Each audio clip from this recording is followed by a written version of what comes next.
Mike Hughes here. I'm at Junior Scientists of the Sea, and I'm here with Les. And Les, you want to tell us a little bit about your program? Sure, absolutely. Well, Mike, the biggest thing is this is a program about kids. This is for kids. What we do is we introduce kids that might not have the opportunity to get into scuba diving. We get them into it. We have what we call a STEAM program. It's not STEM, it's STEAM.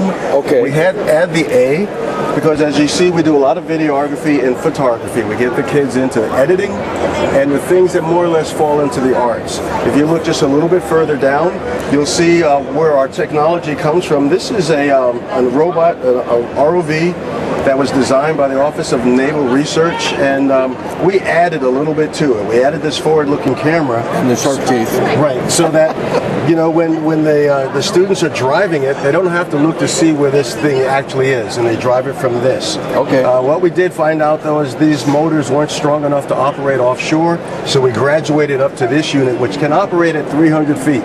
And I'll tell you, a young man once told me he wasn't interested in my program unless it had something to do with a controller. So that's why we made sure that these things are controlled by a controller. Cool. Right now, our biggest thing, and the reason we're here at DEMA, is a good friend of mine, Morgan Wells, died a month or so ago, and Morgan had the distinction of having more time or spending more time in a habitat underwater than any other human on the planet. Morgan gave me his habitat. It's actually in my backyard being refurbished right now. But we're going to start an aquanaut camp this summer. It'll be at Key Largo at the Jules Undersea Lodge. It'll be a one-week program, and the students will come out with a Dan Demp certification, an underwater archaeology certification, and an aquanaut certification. Oh, cool. They'll actually spend two days underwater. Once they go down, they won't come up until the next day.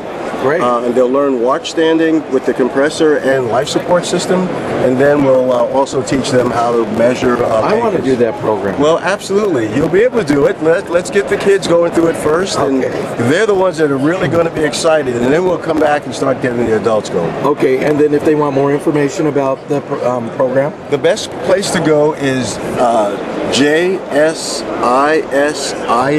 which is Junior Scientists in the Sea, Inc.org. Okay, kind of hinted on the sign here, and that's .org. Thank you very much, Les. All right, thank you. I appreciate it.